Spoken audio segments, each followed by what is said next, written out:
This month I watched 20 films, it's time to rank them. Welcome to January Ranked. January Ranked. First up in 20th position is Return to Silent Hill, and oh my god, what a bomb of a film. I mean, if you saw it, you kind of know exactly what I'm going to say. This film was all over the place. I mean, obviously, it's trying to recreate Silent Hill 2, which is renowned for being one of the best games in the series. And yeah, I mean, Jesus. I haven't played the game, and watching it going in blind, I knew things were off. I knew it was sort of just picking the best parts of the game and sort of showing it like a highlight reel. I don't know, it was hard to watch. I mean, there was no... You get the premise, you get the plot, but, this guy visiting Silent Hill because his ex-wife or current wife or something like that, someone who's in love with, he's coming to find her again. Things are going wrong, things are fucked up. I don't know, it's kind of just a weird collage of what Silent Hill is. That's the trouble with the other films too. I mean, the original one's probably the best in the series, really. It had a bit more of a linear story, her daughter goes missing in this town that they went to. Oh, let's find her and everything because she's having dreams of this place. Whereas this one is basically a guy looking for someone who, I don't know, you hold no connection to these characters, and I don't know, there's no depth to it. I'm sure the game and what I've seen after the film, it's a lot more in depth. It's a lot more, exploring everything, and you get a bit more of the atmosphere. I mean, the main thing is the fog in the whole film series. That's the main thing of Silent Hill. When there's fog, it's like, oh, it's creepy and everything. And suddenly, when the siren goes off, that's when all shit goes loose and things happen. And yeah, I mean, it failed to reach the heights, and it's last place in my list just because it was a hard watch. And at the end, I was just like, wow, okay, they've released that. I'm shocked. So next up we have Markiplier's Iron Lung. And I know a lot of people are going to be on my back about this, in 19th place. Why have you put Iron Lung there? Like, people, from what I've heard in reviews themselves, actually quite enjoyed this film.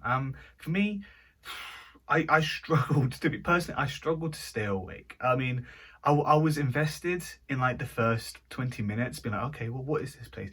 And it just never really got going for me. I mean, obviously you had parts where it was like, oh, he's pressing the camera button, he's seeing these weird things, like, what the hell is that behind the skeleton? Gets pulled up and everything. And there is some good tense moments, but I think because it is just one character pretty much the whole time, like, pardon one or two, and obviously a voice on the comms, I don't know, for me, it struggled to really hone in on that. There were some really good shots, though. I have to say the cinematography of the film is very good.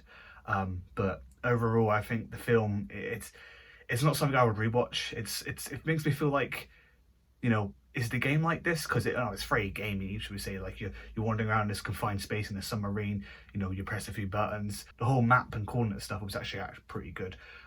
But yeah, unfortunately for me, I can't see myself rewatching this film at all, and I can't see recommending it really, apart from the fact that, hey, Markiplier made a film, go watch it. Good to support people like him, sort of testing the waters, finding their feet. You could sort of see this. I mean, really, yeah, I can see this being like a fan film, and it probably is, because based on another video game. And yeah, from what I heard, Markiplier loved this game.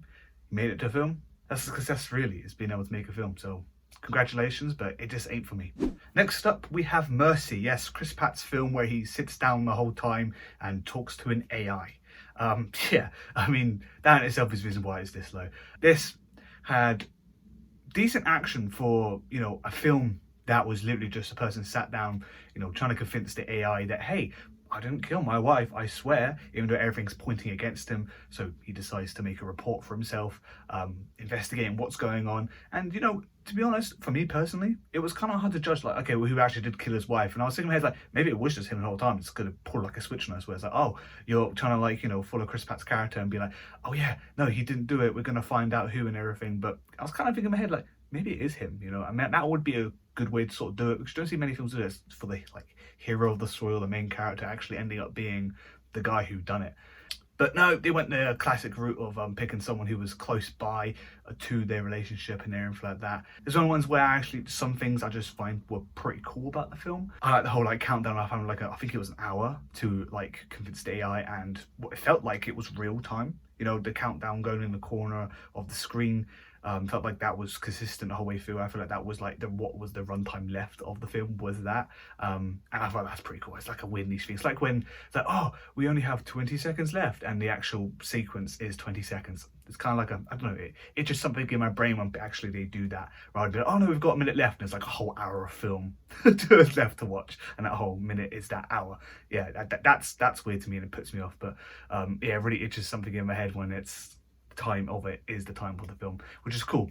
Next up in the 17th is H is for Hawk. Yes, I mean, didn't know what this was going to be like. I thought this was going to be like some kind of like releasing of birds, hawks, getting them to the wild or something. There's a film later on I'm talking about that is kind of like that, but with kangaroos. But H is for Hawk, yeah, I mean, I didn't expect this to be such a vulnerable film. Like, it's dealing with grief. It's you know, depressive episodes and sort of just finding yourself into, well, the characters themselves wouldn't call it as a hobby or anything like that. Finding yourself obsessed with something as a like a distraction, just, you know, a coping mechanism. And it's sweet, it's a heartwarming film. I do have to say, it doesn't really do anything like out there. It's pretty much just following this character's dealing with grief, enjoying the Hawk's presence that she bought. And actually, it was based on a true story. I think I saw in the credits at the end, which is, you know, pretty cool. However, I didn't really think much of this film. It's quite a simple plot, you know. We've seen this sort of thing done before with a drama, and it being sort of one character we follow who's, you know, going through grief and all this stuff. But however, it's a cool twist having a hawk in the film. Next up, we have Jason Statham's Shelter. Yes, an action film, clearly, of course. It's good. Jason Statham, of course, it's gonna be an action film. It's one of the ones where, you know, this film has been done loads of times. The guy in isolation, he gets disturbed, he gets called to action. The rest of the film, it's pretty much just him being hunted down. Jason Bourne, basically. It's an English Jason Bourne film. That's what this is. And yeah, I mean, action set pieces, enjoyable. Everything else, okay. You know, it's kind of just filler. I'd rather the film just be just like a John Wick style if it's going to be like this. I didn't care for anything else that was happening. They try to build on this whole like little girl being in trouble, and that's the reason, that's his motive, to try and, you know, no, I gotta make sure that she's safe and everything. And it was just like, I can't buy into it. Obviously, there isn't really much time of the bonding. She hurts her ankle, stuck with him, and it's kind of like, okay, that's forcing that situation. She likes chess. That's kind of where she goes from it. That's all the things we kind of know, is that, oh, she likes chess, and her uncle was Jason Statham's character's friend in the Marines or Navy. I can't quite remember what they were doing. But yeah, not bad, but not great. Just another action film, a lot of shooting, a lot of guns, a lot of pew pew pew, you know, and all that. So if you're into that, enjoy it. It'll be a good film, but it's at 16th for a reason. Now on 15th is The Wrecking Crew. Now, I'd say this action was actually better than Shelters. I feel like, I mean, it was a bit gruesome, but it was a lot of fun. Jason Momoa characters, Johnny, he was very, I don't know, quirky and witty. I mean, there was one bit where he was, well, obviously in a tower and everything, he was like, helicopter and all that. Yeah, I mean, there's a whole thing. It's very funny, which is in contrast to his brother in the film, James. And yeah, I mean, David Bautista and Jason Momoa, them in the film, it worked well. I mean, you got two big guys, you know, trying to uncover what happened to their father's death. And yeah, it's a fun time. There's a lot of cool action sequences in it. It's a lot bigger than what you think it would be for, you know, the straight to streaming film. You know, there's some good helicopter stuff going on, some intense moments. It don't know, it doesn't take itself seriously, which is I think is the important thing here, because it's very much like, oh, here's a lot of fighting going on. Oh my god, oh no, what's going on to this character, that character? But it's so much like, haha, here's a joke while I'm doing it. You know, and it's, yeah, I mean, that's fun to watch. So in 14th we have Giant. Yes, this is the first sports epic of the year I've seen, and yeah, I have no clue about any of the story, obviously based on true events. We had a boxer who's up and coming, brought up by an older coach and everything like that, who's getting shunned off by his other boxers. And yeah, I mean, he's finally found the one that he could make it, try and build a relationship, so, you know, he doesn't get flunked off again when he suddenly makes it big time. Yeah, I mean, you kind of see their relationship, their sort of bromance or a father-son figure as well, sort of deteriorate and go down because of people around them seeing, oh, like, you should really take him off, you know, all this contract business and whatever, and promotions. It just slowly goes down and down, and you're just thinking, oh god, like where's this going to end up? You're rooting for both characters. You're like, oh yeah, go on. You got this little cocky boxer trying to make it, and you're rooting for him, and you also root for the coach. You're like, oh come on, man, make it. You're gonna bring someone up and make him big. And what really got me was the ending. I mean, it kind of, I don't know. I never did really much research into the story, but the film itself shows sort of like an alternate ending in the film. It's like they're on either side of a boxing ring, and obviously not fighting, but on the outskirts trying to watch the boxing. And they meet eye contact, and obviously they're falling out. Hadn't spoken for probably a few years. There's a big fallout between them, and yeah, they reconnect, and then all of a sudden it cuts back to them sat down looking at each other, and it never happened. So it just ends like that, which is quite, leaves you with that feeling of like, oh, okay, wow, this sort of like feud just never really got dealt with, and it's quite sad. But very enjoyable film, greatly shot, well paced, good film. Next up, we have another sports film, Sapan. Yeah, I mean, I thought this film was called Sapin for a long time, but until I realised it's Japan, but Sapan. If you didn't know, this film is based on Roy Keane and Mick McCarthy's fallout they had in Sapan prior to the World Cup in Japan in 2002, I believe. Yeah, with my Irish heritage, I was like, oh yeah, I want to see this film. I want to see what it was like. I've heard stories of this. Let me indulge into the film. And I very much enjoyed myself. I mean, I felt like I was like, okay, what's going to happen? The person playing Roy Keane, good job, man, I have to say. Looks nothing like him, I have to point out. But it's all about how you play the character, and I can see exactly this how Roy Keane would have acted in those scenarios. Swearing, going at it, threatening people.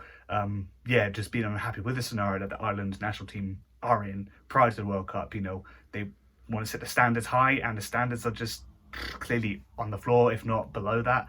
And it's not great preparation for a World Cup campaign.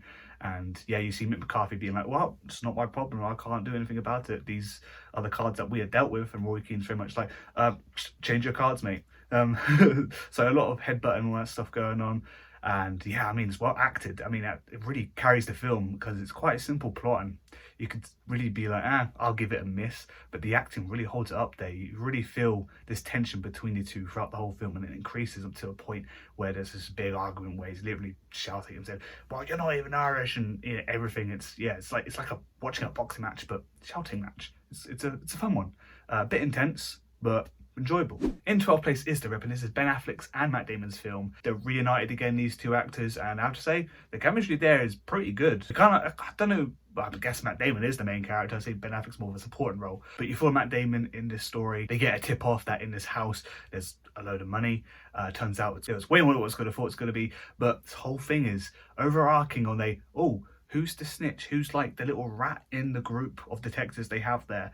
And yeah, it's pretty much a thinking strategy of like, oh, who is it? Is it Matt Damon himself? Is it Ben Affleck? Like, who else could it be? Is it Glenn, who I can't think of his acting name, but Glenn from Walking Dead? Is it him? I did think for a little bit, oh, it could be. He's a bit sketchy, but watch it to find out for yourself. I enjoyed this film for what it was, but it wasn't anything special. It was just kind of fun to lose an hour or two. Now in 11th place is Rental Family, and yeah, this film was pretty cool. Brendan Fraser, loved the actor, so I'm gonna love this film clearly.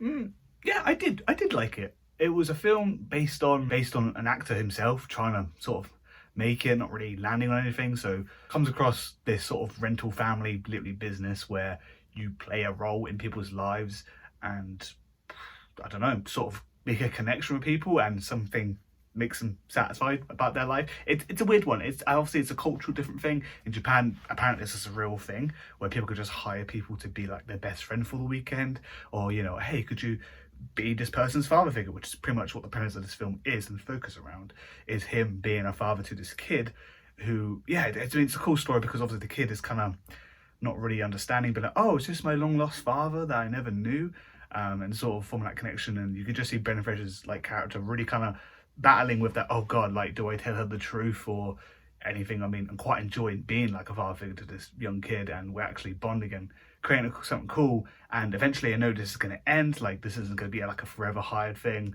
isn't going to always be a forever friendship. Yeah, it's a tough one to watch because you're just thinking in the back of your head like, oh, this is going to end soon, and I don't know how it's going to work out because obviously there's other things to it where he's also being Zom's best friend or being an interviewer for this other character in the film. Yeah, it sort of coincides, but I think obviously the father figure one is taking the most of the runtime for this film. However, the interviewing part is a fun breather from the father figure, and yeah, I don't know, nothing much to say without spoiling the film really, but I did enjoy it and I think it's worth watching. Now we move on to my top 10. So we have Kangaroo. Yeah, I mean, people be like, Kangaroo, what the hell is that film? Why is this in your top 10? Why have you left out Shelter? Why have you left out Ireland? You know, there's all this talk. Shut up. Shush, this is my list. You know, make your list, put it down below, whatever. I don't want to hear anything else on my list, okay? I'm not going to sit here and defend this for 10 minutes, all right? The Kangaroo, light-hearted film. Love the story. Pretty good acting for what it is. And kangaroos. Who doesn't love kangaroos? But yeah, this story was pretty good. Obviously based on another true story. I mean, I feel like this month's been full of based on true stories, live events, whatever. I don't know, it's countless. Anyway, follow this guy, this weatherman who's trying to make it, and you know, looking for the next big thing. Sees this dolphin beached up. Goes, oh, I'll rescue it. Doesn't go well, so he ends up having to lose his job and everything. Goes to the outback in Australia, comes across this kangaroo who unfortunately he did hit with his car, and from there on it's just basically him looking after kangaroos for the whole film. And I don't know, for some reason it's captivating. I mean, it's enjoyable. I'm not quite sure what it is about this film for me. It's like a feel-good film. It makes me feel nice and warm inside. The fact that, oh look, we're looking after these baby joeys, and you know, really cute to look at. I mean, I don't know. I maybe kangaroos are my favorite animal. I used to always think meerkats were, or squirrels, or you know, those animals are my favorite. But maybe a kangaroo is now. Might have to change that. At number 9 is This Thing On? Yes, so this is like the John Bishop, not biopic. I mean, it's the promo for the film kind of confused me in a way. I'm not sure if it was just me or other people were affected like this. But yeah, they said, oh yeah, it's based on John Bishop's life. Oh, thinking, oh, is it going to be like his whole biopic thing? No, it's literally just like a little magnified part of his startup into comedy. But it's an American guy who does support Liverpool.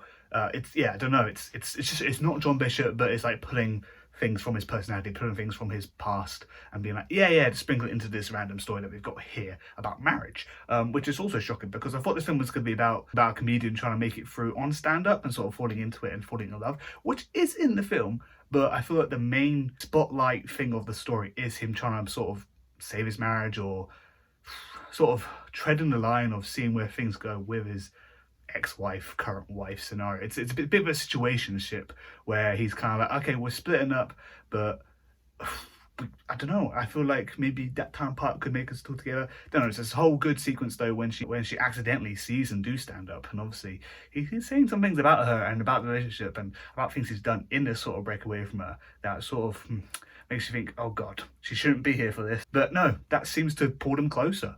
And yeah, and in the end, it's quite a great watch, and it ends sort of in a high note, which is quite surprising for this type of film. The only thing that stops it from getting a higher rank for me was that I was kind of looking forward to seeing more stand-up, more comedian side of things to it. But overall, it is a decent film and it's worth checking out. Now in 8th place is The History of Sound. I was really surprised by this film. No clue what was really going to be about. I mean, obviously, I knew it was going to be about music and sort of preserving what music is, but the film really just follows around his character. And it makes me feel like it's one of those films like Of Mice and Men, you know, the ones you study back in school, and you're thinking, okay, this is quite overall like an arcing story, a bit like a Forrest Gump type thing, where it follows his character as he's going through life. You know, you see him as a little boy at some stage, and he grows up to be like a teenager, into college, studying music himself, falling in love with another character in the film, seeing their life for the next, half an hour, 45 minutes, and then he departs that and goes to what his life like in Italy. And yeah, he basically just following his character's life as it goes, and it's very good. I mean, Paul Mescal is fantastic in the film. I think, obviously, we have Hamlet coming up on this list, but I think this is better than that for his acting level. And yeah, it's just very surprising to me that this is this is a film that's going to go under the radar for a lot of people, and a lot of people probably won't have seen it or even know about it. And you know, I'm going to push for it. watch it. History of Sound. It's a decent watch, man. It's one of the ones we just don't expect to be good, but it's very good. And you actually learn a thing or two about sound and music and all that. Now, next up, I'm kind of scared to say it, but we have in 7th place, 28 years later, The Bone Temple. Yeah, a lot of people are like, oh, why is this not in your top 3? Or a lot of films this month. 20 films I saw, okay? Get off my back. There's a lot to review. But yes, this film is peak. It is great. It is one of the best films of the year so far. But for me, it falls short just a tad because it really feels like it's a spin-off of what we previously saw. Kind of says it in the title. 28 years later, came out last year. 20 years later, The Bone Temple. Sequel, spin-off, for me, feels a bit more like a side story. It's one of those ones where it's like a special episode to just go a bit more detail about things. Yeah, it sort of takes like a sidestep into like the I don't know what's called them, the Jimmy Savile group. It goes following them a bit more, following about the Doctor in the Bone Temple, seeing what it's like with the big massive guy Samson, seeing what he's all about and what you get a bit more lore, I guess, of what the infection kind of is, like a psychosis type thing. I won't say any more than that. However, it's very interesting, that side of things. It does balance the two well. You have like a cool, like, oh, interesting lore stuff behind, and quite like a sweet relationship between Samson and Ralph Fiennes' character, and then it's contrasted complete with a gruesome, just torturous mess of the Jimmy Savile group just going at it with these random strangers that come across. Like, yeah, you know what? Satanism. I'm gonna cut your back open. You're gonna die. So it's very contrasting with that sort of stuff going on. But I don't know. There's a weird part of this film too where the two collide. Ralph Fiennes meets Jack O'Connor's character, and it's kind of just like a, hey, I've got these group here. I promised them I know Satan. I promised them I need someone, then we're going to meet him. You kind of look like him right now with all this paint on you, with all this iodine on you, so let's go for it. This is a weird scene at the end for it. And I don't know, overall it's enjoyable. It's a weird, quirky film. It's not going to hit everyone's taste buds. It hit mine.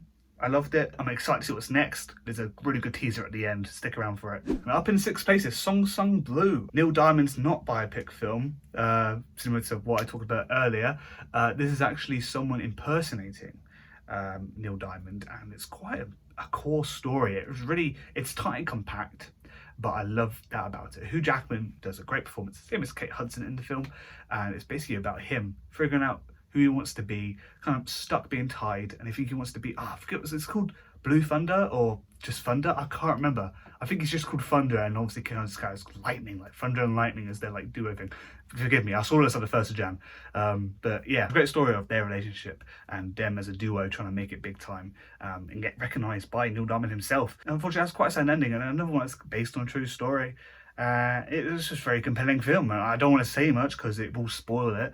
But there's so much stuff that happens in it that I'm just like, oh wow, that's quite sad, and I just almost fell over there, but we'll just ignore that. Song Sung Blue, great film, worth a watch. And 5th place, Mighty Supreme. You may be thinking, Mighty Supreme, did that come out in December? Not in the UK, it didn't. So yeah, this is one of the films where it came out on the 1st of Jan, so it counts in this ranking. And my God, this film, it's a whirlwind. It's something. It's a crazy journey. You think, oh, okay, some films they'll be going along the car, you're like, oh, there's a bit of a down, oh, and a bit of a high, and then the rest of it's a bit of this, and like, oh, down high. This, everywhere, it goes everywhere with it. I'm thinking, what's going to happen next? I don't know anything about this character. He is obsessed with ping pong table tennis, and he has like a lover story at the same time, and also just like a money problem at the same time. There's all these different sort of plot lines, but all connected with this one character. It's not like different side plots. Oh, we're going to focus on this character now, that character now. No, it's all just down to Timothée Chalamet's character, and it's just, yeah, it's insane. Like how many different avenues, how many different strings attached to him he had going on for this film. It was, I don't know, it was a mind mess, but I have to say, like, done very well. I wasn't confused at any point. I wasn't like, oh God, can we stay away from that part? I was captured by everything. There's a bit with a dog that I'm just like, okay, this is crazy tangent we've gone on now. There's a bit where he flies all the way to Japan to play table tennis. Yeah, it's a great film. It's one of the ones that is going to be in the nominations and has been, and obviously Timothée Chalamet has won a couple awards already for this film. Deserves it, but to me, it just falls short a little bit, simply because it is just a lot at once, and I feel like, not with more runtime, but maybe if you took one or two things out of the film, it might run a bit more smoothly. However, just did enjoy it, but it just felt a bit like a lot at once. And 4th place is No Other Choice. This is a Korean film, you know, one of the ones they had to watch with subtitles. For a film that isn't necessarily a comedy, I laughed so much. There was so many things going on. There's this one character, it's similar to Mighty Supreme, where you follow just one character around and he's just, you know, going for a bit of turmoil. You know, he's in debt. His finances aren't doing great. He's been fired. He's trying his best to find a new job and can't see any other way, no other choice but to do certain things in the film that are just traumatic. They're just hilarious bits that happen in the film that you're just thinking, wow, this is ridiculous, but it's so much fun. I had so much fun with this film. It's just worth watching, just to have a good time and just laugh. I mean, it is a tad long, it feels. I feel like it could have been, you know, what one of the set pieces in the film could have been taken away. Yeah, he's like targeted 3 different people. That could have been down to 2, maybe even 1. However, I can't understand where it's going. You know, you're going for first, second, third acts with it. I get kind of what you're doing. But however, it does run a little long for the film. It is, but it is a good time. Now we're on our top 3. In a third place, I feel like people won't agree with me, but guilty pleasure, I have Primate in third place. Yes, I know. What is this random killing monkey chimp going at it? Why is this in your top 3? I had a great time. I had an amazing time with it. The score, bloody amazing. I love like the 80s sound to it. That's fun. The killing was gruesome and shocking, and I was actually feeling sick at times. I couldn't eat my snack I had at the film. I was like, oh, okay, this is too much. And I feel like that's actually true to how a chimp would act, is just going at it, going crazy. It's a film where I'm like, okay, this isn't great, but this isn't a great film. But for me personally, I just enjoyed it, and I feel like I could watch it countless times and just have a good time, laugh at certain situations, be a bit like squirmish about situations. But yeah, it's just great. I feel like for all these things that could be done so badly, there's a lot of films out there that have just gone straight to Netflix or anything like that. It's just shit. It's just terrible. There's nothing to it. It's just laugh at how bad it is and just got like, okay, gruesome, cool effects, I guess, but just terrible. But this film for me, I don't know what it is. Chimpanzees. At some point, I'm rooting for him the whole time. I'm rooting for like an hour of the film. I'm like, oh no, you know, Ben the chimp. He doesn't mean it. He's just got rabies. He doesn't mean it. He's just got rabies. You know, like, you know, I've got a bit of empathy towards this chimp. But at the end, he got a deaf father, and once he's thrown into the situation, I'm like, nah, kill the chimp. There's no way. I feel so bad for the father at the end, because it's just like, oh my god, no, what the hell is going on? You leave that man alone. But overall, yeah, great action sequences in the film. Tension was there. There's some silly bits about the film that I just loved. Yeah, check it out if you haven't. Now in second place we have Hamnet. Yeah, like some Mighty Supreme, this did come out in 2025 elsewhere, but in the UK it came out in January. Okay, this film had sublime acting in. I mean, I have to say, Paul Mescal and Jessica Buckley, them two together, great chemistry. But alone themselves, when they're isolated in the films, very good. Jessica Buckley, I mean, there's parts of the film I'm just thinking, okay, I'm convinced. Pregnancy is the worst thing. Giving birth is one of the worst things ever. She is screaming her lungs out. I'm convinced. I know what it feels like now, because that was intense. She did that twice in this film, where she was sort of just screaming. I don't know how long these scenes were. I went on for forever. But I was convinced. And outside of that, she's pretty good too, you know, conveying her love. You can really feel that she's in love with this person, and vice versa. Paul Mescal does a good job in showing that, hey, he's kind of losing out, you know, he's got no passion. He wants to do something with his life, and he's feeling no fulfillment, sort of just being stuck. I don't know where they are in England, actually. Not in London, because he goes to London. Yeah, he sort of has to go to London, promises, hey, we're going to make some money, it's going to be great. But obviously the times, diseases around, it's not a great time to live in, really. You know, if you're ill, that's pretty much gone. Obviously their daughter falls ill, and it's a whole thing, and then there's a great scene where they have their son and daughter in the same bed together, and they're just so sweet and innocent. The boy's like, oh no, let me take it, you know, it's fine, like, I can take it, let me take the illness, this is terrible and everything. And it's well acted by him as well. The whole film is just very believable. There's a couple shots in the film where I'm just like, okay, this is great cinematography as well. The score was amazing. I enjoyed the score, though it may come across quite simple, but violins, outstanding, good work. And overall, this film was just great. But there is one film that I think is better than this, and that is Sentimental Value. Yeah, that's right, Sentimental Value, another foreign film on this list. And yeah, I mean, it blown out of the water. I was not expecting much. I just heard good things about this film because it had come out previously. It being nominated for things like immediately just made me think, okay, right, this film is going to be good. I was about to say Godsmack, it's amazing. This film is great. It just hones in on the whole family dynamic and sort of, You know, you've got a falling out with a father, putting up with the fact that he's now around. Great bond between, I mean, the two sisters in the film, them actors, I mean, they've got to say their names because they're very hard to pronounce. They're on the screen now, so you're going to say where I'm coming from, but these two actresses, outstanding. I mean, I believed every single part of the film, they're sisters. I mean, they're not in real life, you know? But in this film, I'm like, yeah, they're sisters. It is plain as day. And any film, it's kind of like a cheat code for me. If it has some kind of like filmmaking in the film, I'm kind of already going to like it a lot. The father is a director and he's trying to make a film about his mother and wants to use his daughter as the actress. Obviously, she declines and just doesn't want anything part of it. That's when Ellie Fanning's characters come in and she fulfills that role for him. Things don't end up going right between the director and Ellie Fanning. A whole lot of sort of disagreement of like, hey, I don't think this character is me. I think this is somebody else.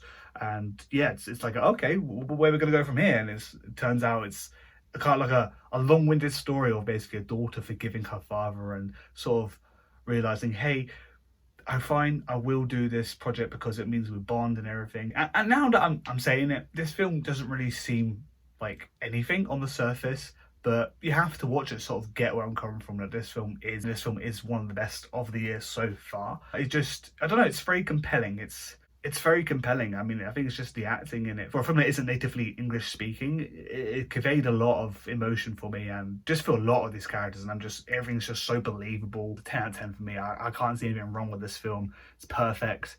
It's going to be hard to really knock this off for best drama for me for the year. So that was my ranking of 20 films I saw in January. Let me know what you thought. Let me know if you saw any movies this month. And yeah, if it was 20, congratulations. If it was more than 20, I'm surprised because I saw every film that came out. Let me know what they were. Let me know which ones I missed. And yeah, I'll see you guys next time.